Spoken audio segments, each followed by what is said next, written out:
भूतिया गांव, बटिंगा भूत की सच्ची कहानी। ये कहानी पश्चिम बंगाल के एक छोटे से गांव बटिंगा की है, जहां लोग आज भी एक रहस्यमयी भूत की बात करते हैं। गांव के बुजुर्गों का कहना है कि यहाँ रात में अजीब घटनाएं होती हैं। कभी अपने आप दरवाजे खुल जाते हैं तो कभी किसी के कानों में अजीब सी फुसफुसाहट सुनाई देती है। लेकिन इस जगह की सबसे डरावनी बात यह है कि लोग यहाँ एक साई को घूमते हुए देखते हैं, जिसे बटिंगा भूत कहा जाता है। कहानी की शुरुआत करीब 80 साल पहले इस गांव में एक जमींदार हुआ करता था, जिसका नाम रमाकांत बाबू था। वह काफी क्रूर और लालची था। वह गांव के गरीब किसानों से जबरदस्ती कर लगान वसूलता था और जो नहीं दे पाते थे उन्हें बेइज्जत करके गांव से निकाल देता था। इसी गांव में हरीराम नाम का एक सीधा साधा किसान भी रहता था। वह बहुत मेहनती था, लेकिन जमींदार की नीयत उस पर ठीक नहीं थी।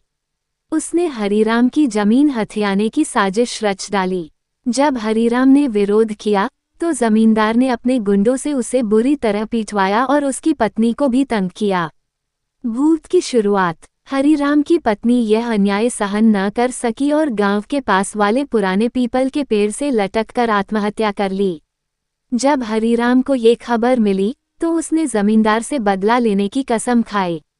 लेकिन इससे पहले कि वह कुछ कर पाता, जमींदार के गुंडों ने उसे भी मार डाला और लाश को गांव के पास वाले कुएं में फेंक दिया। कहते हैं कि मरते समय हरीराम ने शाप दिया था, जो भी इस जमीन पर अन्याय करेगा वह चैन से नहीं जी पाएगा। इसके बाद गांव में अजीब घटनाएं होने लगीं। जमींदार के घर से चीखने की आवाजें आने लगीं।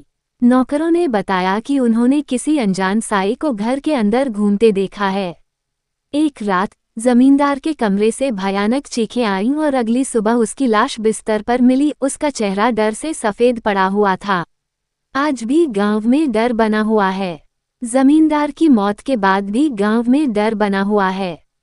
कई लोग बताते हैं कि उन्होंने पीपल के पेड़ के पास किसी काले साई को चलते देखा है। कुछ कहते हैं कि रात के समय कुएं से किसी के रोने की आवाजें आती हैं।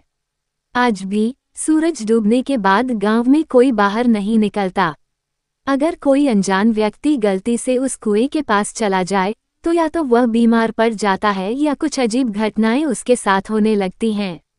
गांव के लोग इस रहस्यमयी शक्ति को बटिंगा भूत कहते हैं, जो अब भी वहां भटक रहा है, अपने साथ हुए अन्याय का बदला लेने के लिए।